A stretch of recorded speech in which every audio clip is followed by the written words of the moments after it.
እሁድ ሚያዝያ 18 ቀን 2018 ዓ.ም ከቀኑ በ7 ሰዓት በአዲስ አበባ ኤግዚቢሽን ማዕከል አንድ የመዝሙር አልበም ተመርቆ ለአድማጭ ጆሮ ይደርሳል። ይህ መዝሙር ተመርቆ ሲከፈት ለየት የሚያደርገው ነገር ከዚህ ቀደም የመላ ኢትዮጵያና ኤርትራውያንን ልብን የነኩ በመላ ዓለም ላይ ከፍታቸውን ሳይቀንሱ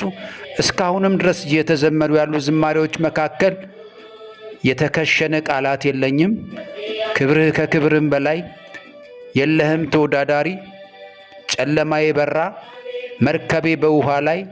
ፀሐይ አትጠልቅም፣ ያየሁትን አይቼና ምን አለኝ ላንተ የሚሉትን የመሳሰሉትን አልበሞች ደርሰው ለአድማጮች ጆሮ ያቀረቡልን የናዝሬት ሽብሸባ መዘምራኖች ዛሬ ደግሞ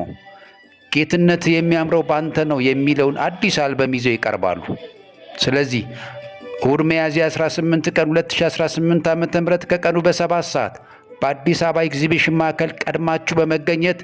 የአምልኮ ተካፋይ እንድትሆኑ ተጋብዛችኋል። የናዝሬት ሽብሸባ መዘምራን Hey, my